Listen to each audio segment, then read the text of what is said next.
걸 보고요. 다음에 시장론하고 좀 살펴봐야 되는데도 시간이 좀 애매할 수 있겠습니다. 요거 설명드리고 저까지 하면 좀 애매하게 좀 시간을 쉬거나 해야 될 것 같습니다. 자, 일단 이제 균형의 결정과 이동은 일단 균형이라는 단어예요. 이 균형이라는 단어는 어떤 움직임이 있는 상태일까요? 움직임이 없는 상태일까요? 균형이라는 것은 어떤 움직임이 없는 상태를 말해요. 균형이 아닌 상태에서는 어떤 움직임이 있게 됩니다. 균형을 못 잡았다는 얘기는 뭔가 지금 이렇게 뭔가 움직이고 있다는 거죠. 그 움직임이 바로 뭔가면은 그 수요자들과 공급자들이 시장이라는 무대에 계속 등장하거나 빠지거나 하는 움직임이에요. 등장하거나 빠지거나 하는 움직임이 있으면서 계속 뭐가 바뀌는 거예요? 가격이 바뀌는 거예요. 그러니까 어떻게 보면 가격이 바뀜에 따라서 사려는 양과 팔려는 양이 자꾸 변하는 상태죠. 그런 변하는 상태가 균형이 아닌 상태고요. 균형인 상태에서는 딱 멈춰버리는 상태예요. 그 멈춰버리는 거는 수요하고자 하는 이 수량과 공급하고자 하는 수량이 똑같을 때요. 수요량과 공급량이 똑같은 상태에서의 가격. 그 상태에서의 가격은 더 이상 움직임이 없이 멈추는 거죠. 근데 이 상태가 아닌 상태를 뭐라고 할까요? 균형이 아닌 상태를 세 글자로 불균형이라 그래요. 불균형이라는 얘기는 수요량과 공급량이 똑같지가 않다는 얘기죠. 똑같지가 않다라면 둘 중에 하나가 더 크거나 작다는 얘기죠. 이럴 수도 있고요. 어떠할 수도 있어요. 이럴 수도 있죠. 둘 중에 하나예요. 같지 않다는 거는.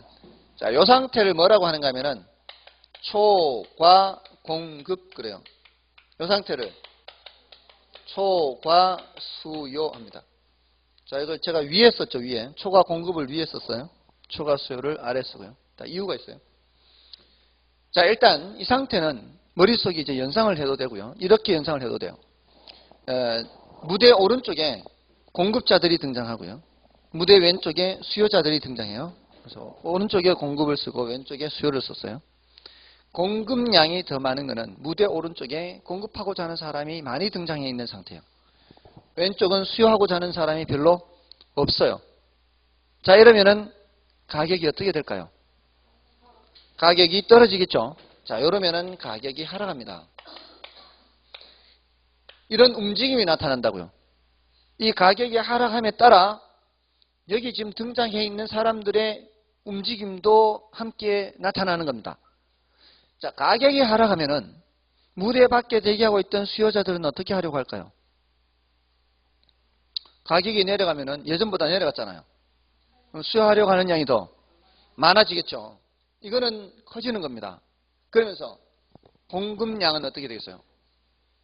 공급량은 줄어들겠죠.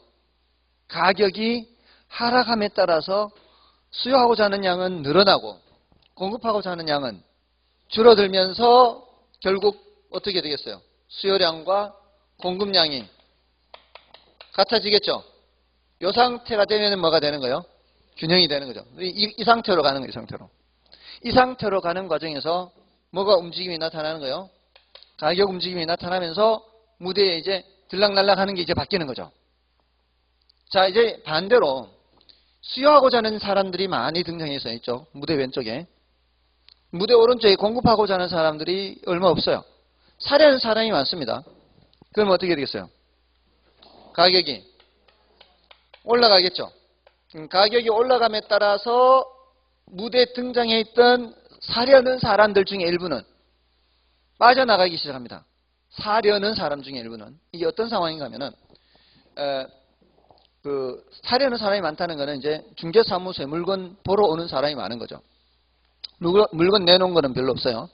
그래서 이제 어제 물건을 보러 왔다가 가고 다음 날 사겠다고 이제 왔는데 어제 알아본 가격이 있을 거 아니에요. 어제 알아본 가격에 그러면 계약서를 써야 되겠다 하고 왔는데 그 사람이 보고 간 후에도 벌써 많은 사람들이 그 물건을 보고 간 거예요. 그러면 물건 내놓은 사람 입장에서 어떻게 한다고요? 올린다고요.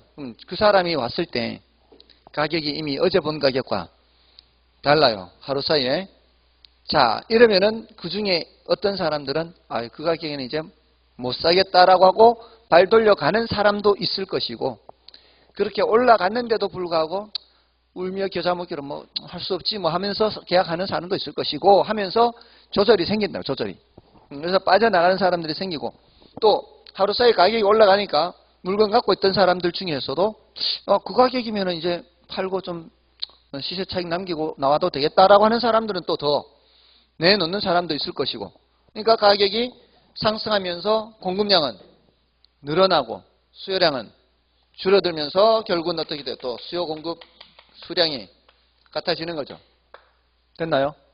자, 지금 조금 전 시간에 뭘 했어요? 수요량 변화, 공급량 변화 이런 거 했죠. 지금 이 가격이 변하면서 수요하고자 하는 양과 공급하고자 하는 양이 변했죠. 맞나요? 가격이 올라가니까 또는 가격이 내려가니까 수요가 하고자 하는 양, 공급이 무대에서 자꾸 움직임이 나타나죠. 이게 수요량 변화였어요? 수요 변화였어요? 수요량 변화죠. 공급량 변화였어요? 공급 변화였어요? 공급량 변화였다고요. 균형으로 가는 과정에서 뭐가 나타나는 거예요?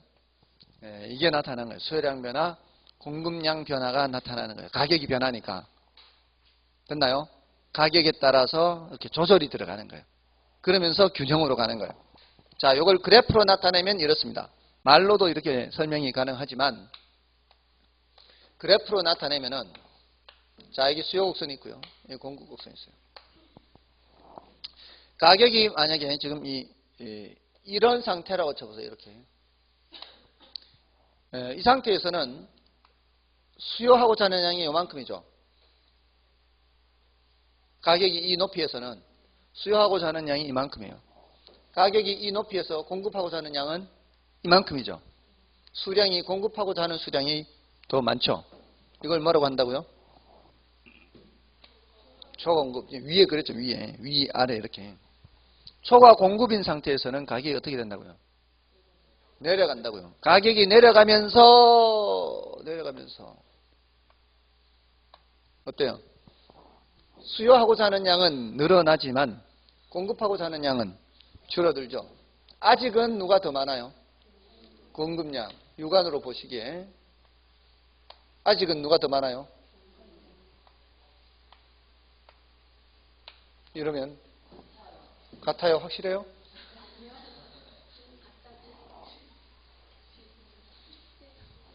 비슷한데 얘가 더 길거든요. 지금 수요량이 더 길어. 이제는 얘가 더 길어져 버려서 이제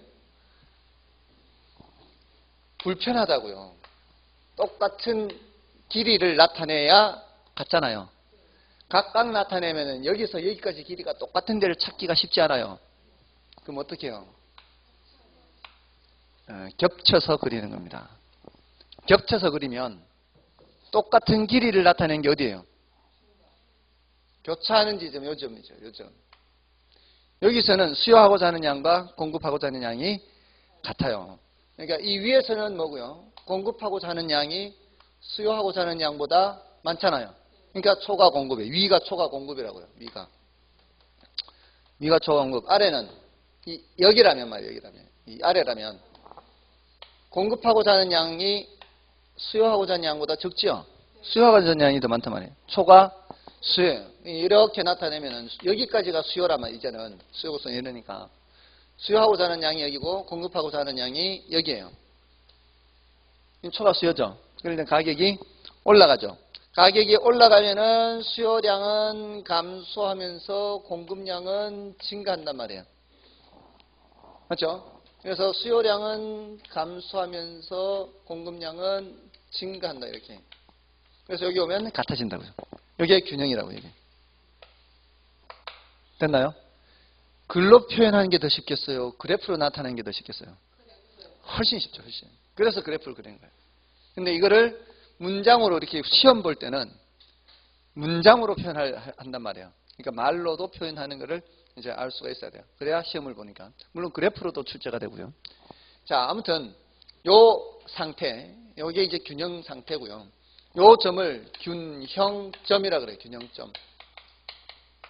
요 상태의 거래량을 균형 거래량 그래요. 요 상태의 가격을 균형 가격이라 그래요. 균형이 결정된다는 것은 두 가지가 결정돼요. 하나는 균형 가격, 하나는 균형 거래량. 두 가지가 결정되는 거예요. 됐습니까? 됐나요? 그래프로 나타내면 쉽게 요거를 확인할 수가 있어요. 균형 거래량과 균형 가격이 이렇게 결정된다는 것을. 자, 이렇게 균형이 결정되면은 이제 더 이상 가격이 움직임이 있어요, 없어요? 없어요. 자, 근데 어떤 충격을 주면 이제 균형이 변하는 거예요. 조용한 상태에서 충격을 줘버리면 균형이 깨지는 거죠. 자, 그 균형이 깨지는 건 바로 뭐 때문에 깨질까요? 요놈들 때문에요, 요놈들. 조용하던 동네에 늘 한 달에 뭐 한 50건씩 체결이 돼서 평당 1,000만 원이라고 치고요. 평당 1,000만 원의 가격에 50건씩 체결이 돼서 중개사무소가 그냥 그만 먹고는 살아요, 다들. 다들 이제 공인중개사무소가 먹고는 사는 동네에 그 지역에 무슨 공기업이 그쪽으로 온대요. 터졌어, 이제.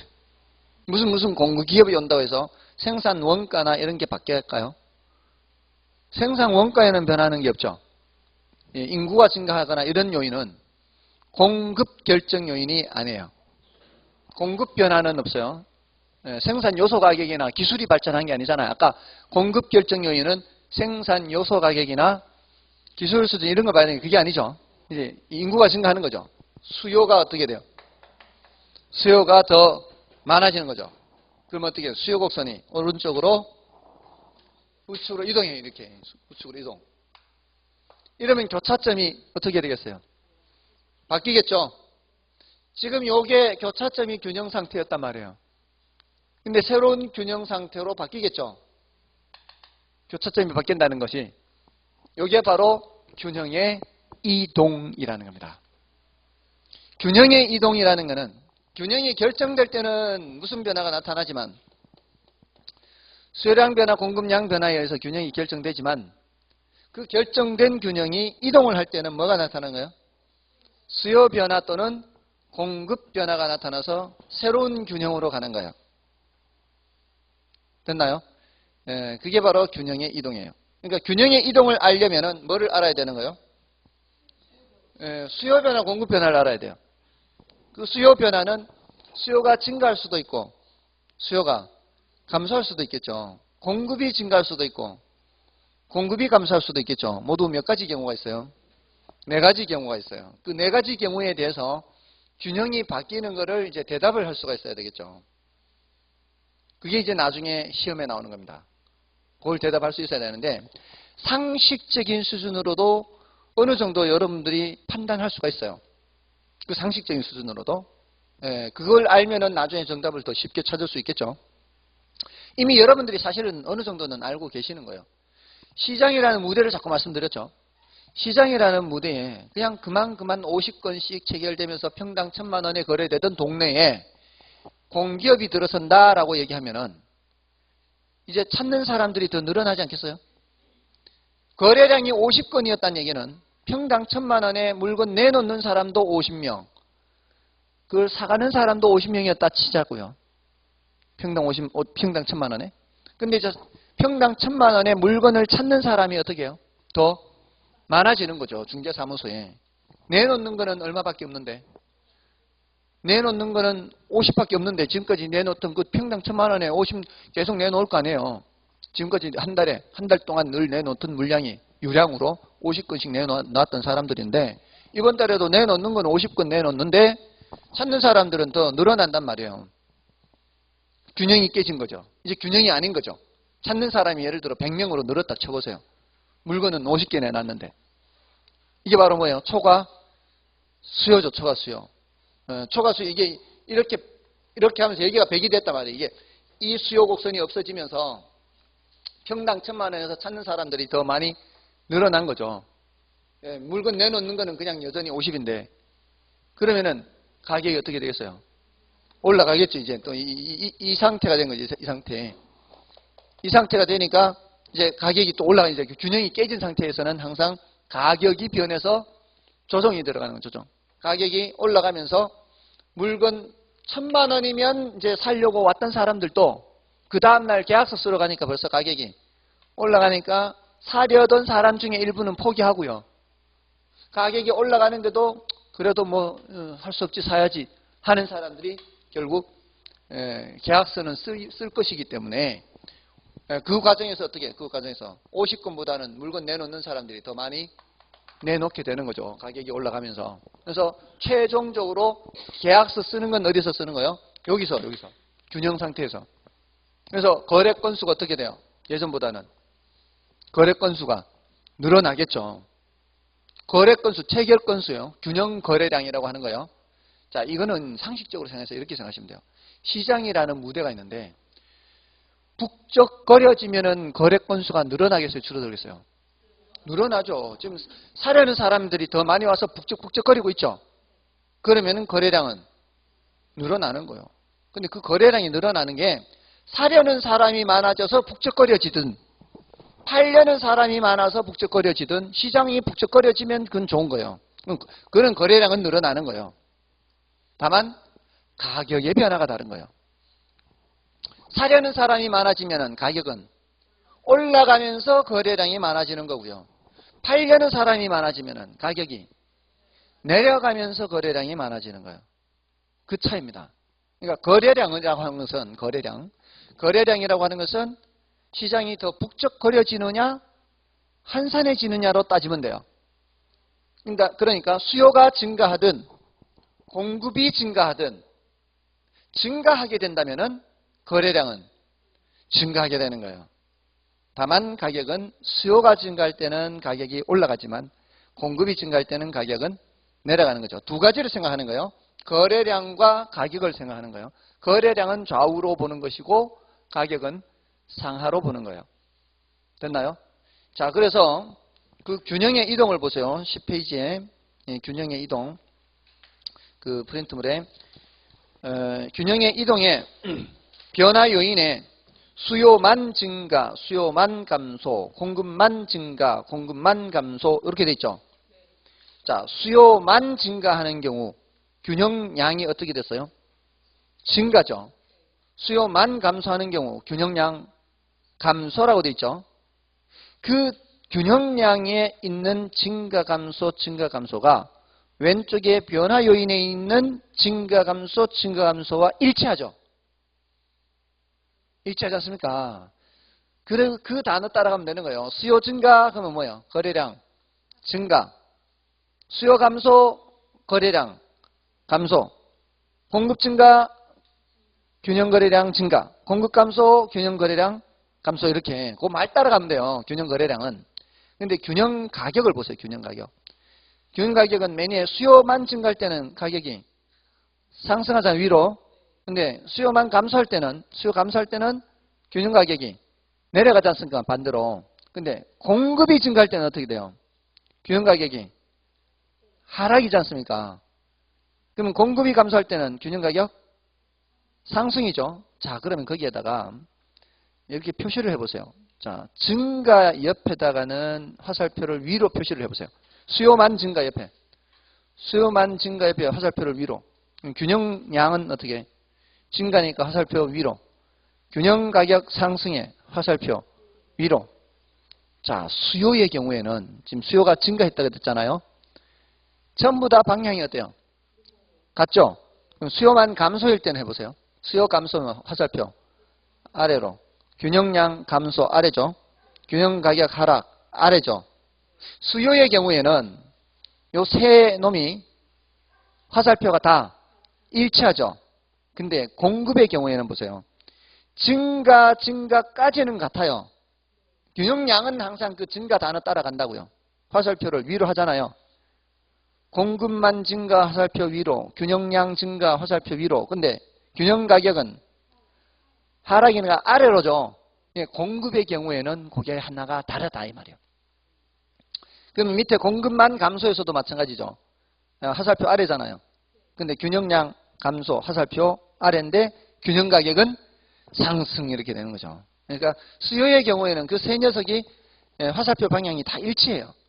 근데 공급의 경우에는 맨 끝에 균형 가격 부분에 가서는 화살표가 달라지게 되는 거예요. 됐나요? 사실은 이 정도면 엄청 자세히 아시는 겁니다. 지금 단계에서 거의 시험 치기 직전 수준까지 돼버린 거예요. 이게 더 이상 아는 내용이 없어요. 이게 이거까지 아신다는 거는 여러분들이 뛰어나거나 제가 뛰어나거나 둘 중에 하나인 거예요. 여러분들이 이해력이 아주 높아서 아니면 제가 잘 가르쳤거나. 자, 아무튼 이제 균형의 이동입니다. 근데 이제 나중에 균형의 이동을 더 하기는 해요. 이제 수요도 증가하고 공급도 증가할 수도 있지 않습니까? 그죠? 그런 두 개가 동시에 변할 수도 있기 때문에 그거는 이제 난이도가 더 높겠죠, 당연히. 그런 것들은 이제 나중에 하면 되니까 이번 순환은 이 정도로 하면은 충분하다 이렇게 말씀드릴 수 있습니다. 자, 이제 그 다음에 탄력성으로 넘어가겠습니다. 탄력성. 자, 균형까지 이제 여기까지 했고요. 균형의 결정 이동까지 했고.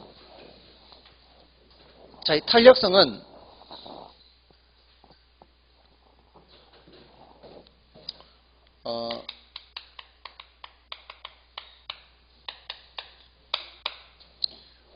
원래는 이제 물리학에서 나온 말이에요.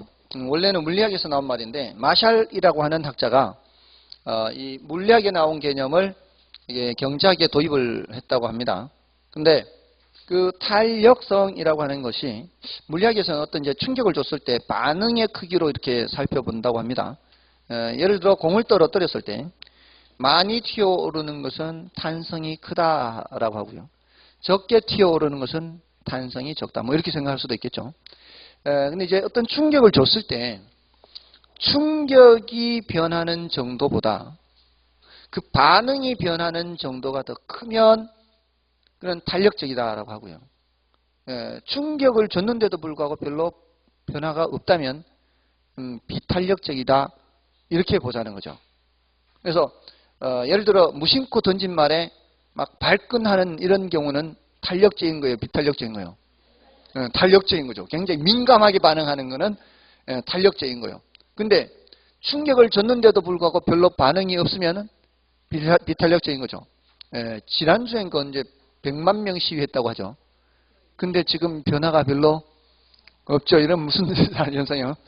굉장히 비탄력적인 반응이 별로 없어요. 이런 비탄력적인. 처음에는 좀 반응이 보이는 것 같더니 이제 별로 반응이 없어요. 아무튼 그런 식이에요.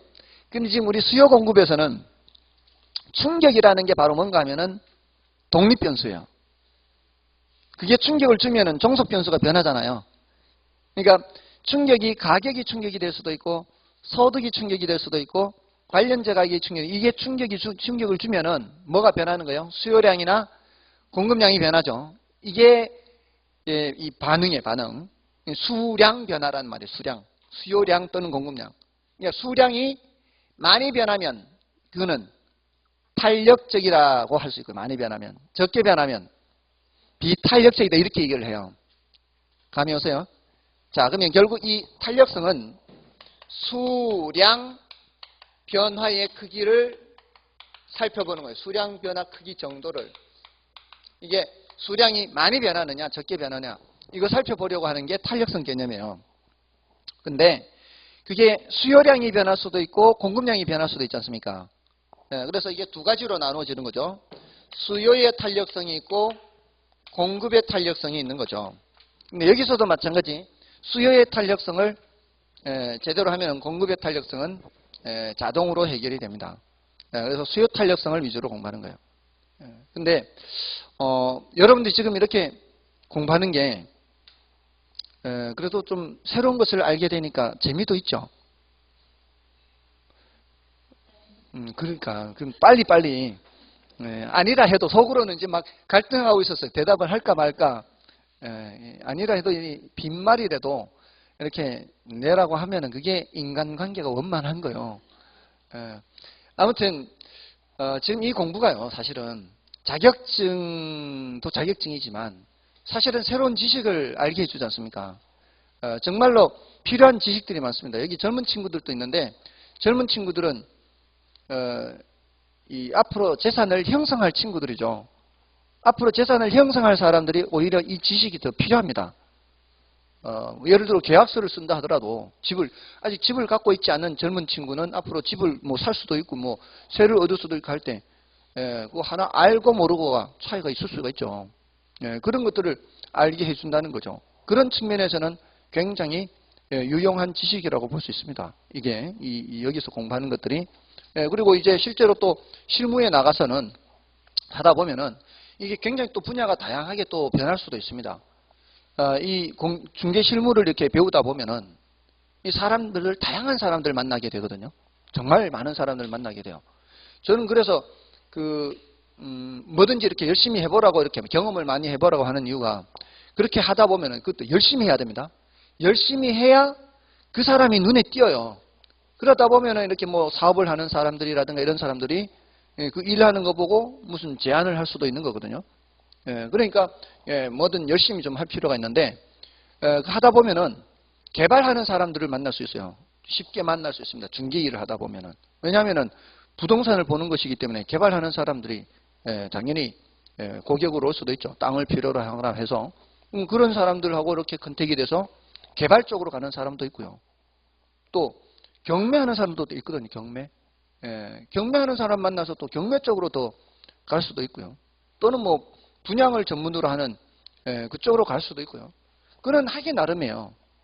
하기 나름인데 아무튼 그런 이제 기회를 얻으려면은 일단은 뭐 그쪽으로 나가봐야 되니까 그래서 자격증을 취득하면 더 좋고 그렇지 않고 이 지식을 갖는다는 측면에서도 괜찮고 정말 권할 만한 그런 공부라고 볼 수 있습니다. 더군다나 젊은 친구들은 앞으로가 창창하잖아요. 정말 부러워 죽겠어요. 저는 젊은 친구들이 이렇게 젊은 친구들이 와서 공부를 하는 거 보면은 내가 젊었을 때 저걸 알았더라면은 지금 내 인생이 바뀌었을 텐데 이런 생각도 할 수 있어요. 하기도 해요. 정말 저는 그때 어렸을 때는 이게 뭔지 몰랐기 때문에 그냥 공부만 했고 그냥 세상 물정을 모르는 거죠. 그냥 백면서생이라고 하죠. 백면서생. 백면서생이란 말이 뭔 뜻이에요? 글만 읽었다는 얘기. 글만. 백자가 흰 백자입니다. 면자가 얼굴 면자, 낫 면자요. 흰 얼굴. 빛을 안 보고 늘 책만 보니까 글서자예요. 글서자. 서생. 그냥 하얀 그냥 얼굴빛으로 그냥 책만 읽는, 글만 읽는 사람이라는 거죠. 그러니까 세상 물정을 모르는 거죠. 그런데 나중에 지나고 보니까 정말 바보 같은 삶을 산 거죠. 그게. 인간은 좀 골고루 이렇게 할 줄 알아야 돼요. 골고루. 그러니까 전인 교육이라 그러잖아요. 전인 교육. 다양하게 감성과 지성, 뭐 체력 이런 것들을 골고루 겸비하게. 그러니까 우리나라의 교육이 이제 문제가 있어요. 저의 교육이 문제가 있었던 거죠. 우리나라도 조금 문제가 있는 것 같기도 하고 아직도 옛날 제가 공부할 때하고 큰 차이가 없는 거예요. 오로지 그냥 막 좋은 대학 뭐 이런 식의 교육 방식이고 주입식 교육도 여전히 많은 것 같고요. 옛날보다는 좀 나아진 것 같긴 한데 아무튼 괜찮습니다. 이 공부가. 그러니까 부지런히 해서 힘들더라도 참고 견디고 1년 참으십시오. 그래서 열심히 하면 분명히 좋은 기회가 있을 겁니다. 지금 합격해서 실무하시던 분들 중에서도 그렇게 다양하게 나간 사람들 많아요. 뭐 개발 쪽이라든가 경매 쪽이라든가. 이거는 여러분들이 이제 어떻게 하느냐에 따라 달라지니까 부지런히 하시라고요. 자, 아무튼 수요의 탄력성도 있고 이제 공급의 탄력성도 있는데 수요의 탄력성은 아까 수요 결정 요인에 제일 중요한 게 뭐가 있었고요. 가격이 있었고요. 그 다음에 소득하고 관련제 가격까지는 기억하시라고 했어요. 그래서 가격이 변해도 수요량이 변할 수가 있고 그죠? 그거를 수요의 가격 탄력성이라고 그래요. 수요의 가격 탄력성. 또 뭐가 변해도 수요량이 변한다고요? 소득이 변해도 수요량이 변한다. 그것을 수요의 소득 탄력성 그래요. 수요 소득 탄력성. 그다음에 아까 제가 배 가격이 변해도 수요량이 변할 수 있다 그랬죠. 사과 수요량이 변할 수 있다 그랬죠. 자, 요거는 요놈은 사과 가격이 변할 때 사과 수요량 변하는 거 보는 거예요. 배 가격이 변할 때 배 수요량 변하는 거 보는 거예요. 그냥 가격 탄력성 할 때는.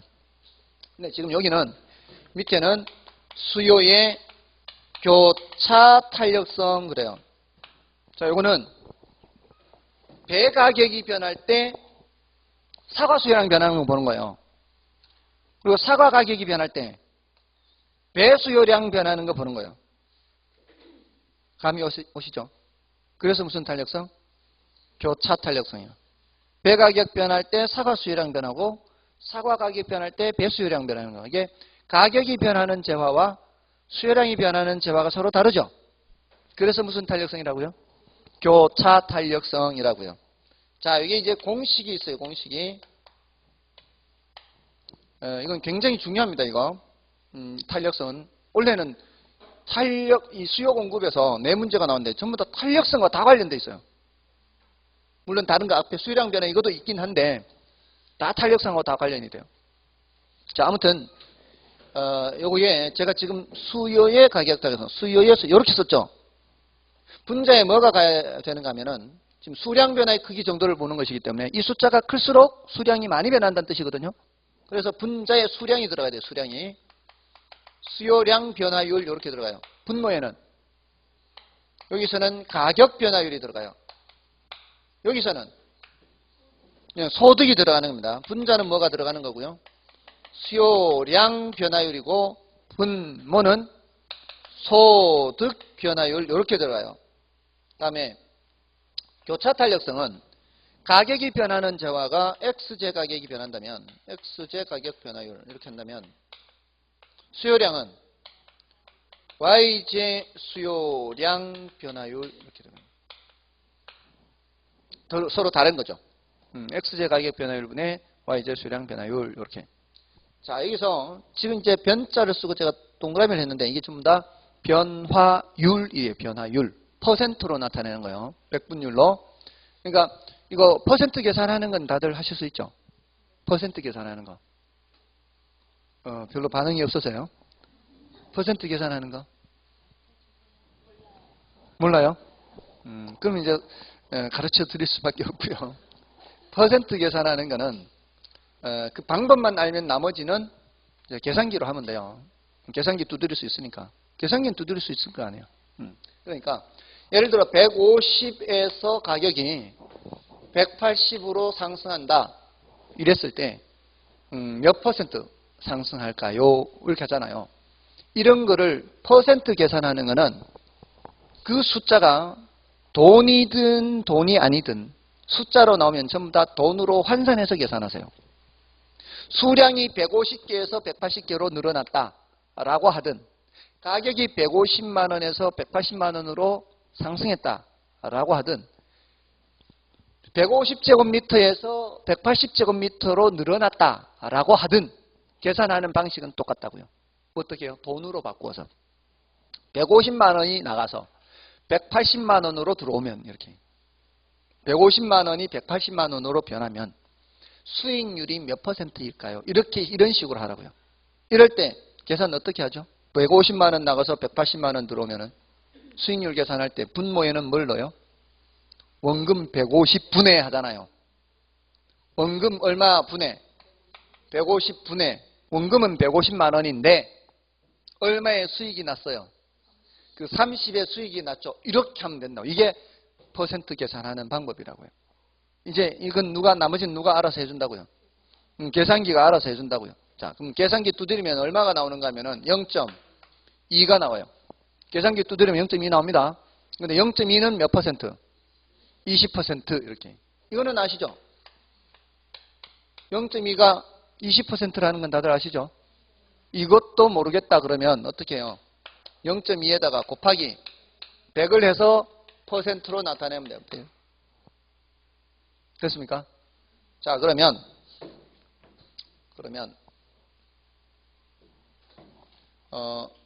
1200에서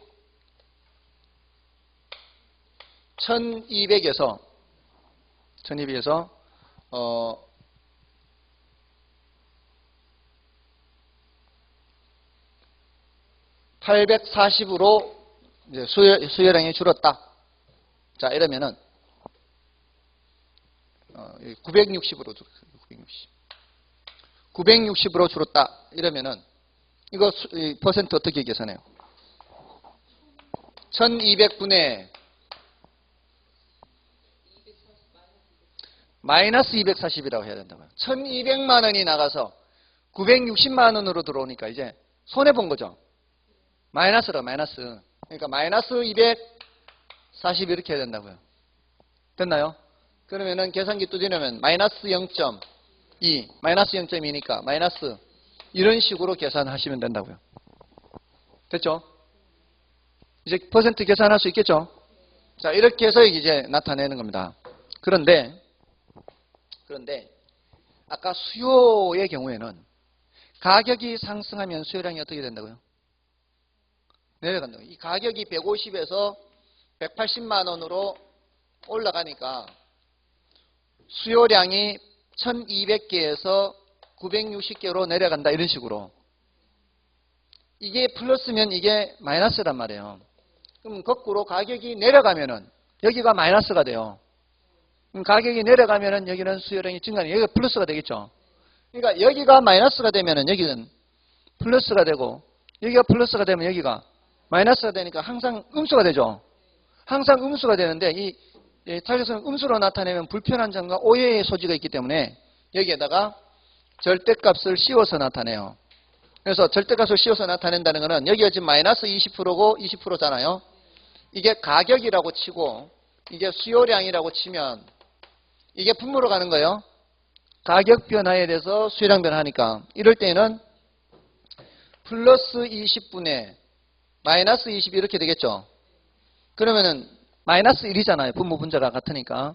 마이너스 1인데 여기 뭘 씌워서 절대값을 씌워서 뭐로 나타낸다? 1로 나타내는 거예요. 됐나요? 얘만 그래, 얘만. 얘만 절대값을 씌워서 이제 표시할 때는 이제 양수로 표시하는 거죠. 마이너스를 떼어서 표시를 하는 거죠. 됐나요? 자, 근데 여기서는 절대값을 씌우지 않아요. 그건 이제 이유는 나중에 말씀을 드릴 거고요. 그 이유가 있어요. 다 절대값을 씌우지 않는 이유가. 다음에 이제 공급의 탄력성에서는 공급의 무슨 탄력성? 공급의 가격 탄력성만 해요. 공급의 가격 탄력성. 그래서 공급의 가격 탄력성 해서 분자에는 뭐가 들어가고요? 공급량 변화율이 들어가고요. 분모에는 가격 변화율이 들어갑니다. 자, 그래서 이게 이 위에 수요 탄력성만 제대로 돼 있으면 밑에 공급 탄력성 뭐 별로 할 것 없어요. 그래서 요 정도 계산할 수 있어야 됩니다. 우리 그 부동산 학교로는 계산 문제가 한 10문제, 원래 이제 이번에 10문제 가까이 나왔는데 작년엔 7문제, 재작년엔 11문제. 그래서 최근에 그 계산 문제가 조금 더 나오는 편이란 말이에요. 근데 그 가장 기본적인 계산이 요거 퍼센트 계산하는 거예요. 요건 알아야 돼요. 자, 일단 그렇고요. 다음에 자, 여기에서 얘네들은 이론적으로 조금만 더 들어가면 돼요. 이론적으로 조금만 더 들어가면 돼요. 그건 나중에 해도 되고요. 일단 종류가 이런 게 있다. 수요의 가격 탄력성이 있고 소득 탄력성, 교차 탄력성 이렇게 종류가 있다는 거 기억하시고요. 이 중에서 지금 제가 이렇게 쓴 이유가 뭐겠어요? 이 수요가 여기 오죠. 가격 여기 오죠. 수요가 여기 오죠. 가격 여기 오죠. 소득 여기 오죠. 그래서 공식 외우기 쉽게 하려고 수요의 가격 탄력성, 수요의 소득 탄력성, 수요의 교차 탄력 이렇게 하고 있어요. 얘네들은 이제 별거 없어요. 이론적으로도 별로 많이 들어가지 않는데 요 놈에 대해서는 앞으로 더 자세히 해야 돼요. 수요의 가격 탄력성은 이제 이론적으로 더 들어가야 돼요. 근데 이제 요거를 이제 또 구분을 해서 수요의 가격 탄력성을 1인 것을 기준으로 1인. 1이면은 1, 요거를 단위라 그래요. 단위. 헛단자. 1인 것을 단위라 하고요. 요때를 단위 탄력적이라 그래요. 그럼 이 값이 1보다 크다라면은 분모보다는 분자가 크다라는 거겠죠. 숫자가 클수록 탄력성 크다라고 해야 되겠죠. 수량 변화 이게 더 크면. 그래서 이 값이 1보다 크면 가격 탄력성을 이렇게도 나타냅니다. 이 값이 1보다 크면 뭐라고요? 탄력적이다 그래, 탄력적. 그럼 이 값이 1보다 작으면 어떻게 해요? 비탄력적. 적게 변한다 이 말이에요. 비탄력적. 그러면 이게 1보다 작으니까 0.9, 0.8, 0.7 작다가 아직 0보다는 크고요. 얘가 완전히 0이 되어버리면 어떻게 될까요? 얘가 0이 된다는 얘기는 이게 0이란 얘기예요. 분자가. 수요량이 전혀 변함이 없다는 얘기예요. 전혀 변함이 없는 상태는 완전 비탄력적 그래요. 완전 비탄력적. 전혀 변함이 없어요. 그러면 1보다 크다가 얘는 이제 무한대보다는 아직은 작은 상태예요. 그러다가 이 탄력도가 무한대가 되어버리면 수량이 무한대로 변한다는 얘기예요. 이때는 가격이 조금만 변해도 수량이 무한대로 변해요. 그래서 이거는 완전 탄력적 이렇게 구별을 해요. 자, 요 개념은 이제 알아두시고요. 그럼 이제 나중에 여기에 따라서 이제 더 설명을 드릴 겁니다. 자, 이제 교재를 좀 보시고요. 탄력성의 개념 및 종류. 개념은 이제 뭐라고 기억하시면 이걸 절대 잊으면 안 돼요. 탄력성 수량 변화의 크기를 보는 거예요. 그래서 탄력성이 크다, 수량 변화가 크다. 탄력성이 작다, 수량 변화가 작다 해서 기억하시고요. 다음에 탄력성의 종류가 있죠. 바로 이번에 탄력성의 종류에서는 그 표의 수요의 탄력성도 있고 공급의 탄력성도 있는데 수요의 탄력성은 세 가지 기억하셔야 된다 그랬죠. 수요의 가격 탄력성, 수요의 소득 탄력성, 수요의 교차 탄력성 이렇게 기억하시면 되고요. 그 중에 수요의 가격 탄력성만 절대값을 씌우고 나머지는 절대값을 씌우지 않습니다. 다음에 이제 그 수요의 탄력성은 다시 더 세분해서 표로도 말씀을 드렸죠. 완전 비탄력적, 비탄력적, 단위 탄력적, 탄력적, 완전 탄력적 이렇게 구분하고 있습니다. 자, 그렇게 해서 좀 봐주시면 되고요. 다음에 나머지 내용들은 이제 여러분들이 보시고 좀 어려운 거 있죠. 뭐 수요 곡선의 모양 해서 이거는 나중에 하면 되니까 나중에 보시고요. 다음에 수요 소득 탄력성, 교차 탄력성 뭐 그렇게 보면 되고요. 다음에 공급은 가격 탄력성만 놓고 보고요. 공급도 완전 탄력적, 탄력적, 단위 탄력적, 비탄력적, 완전 비탄력적 이렇게 구분을 할 수가 있습니다. 자, 이제 시장론인데요. 시장론 여기 조금만 쉬고 할까요?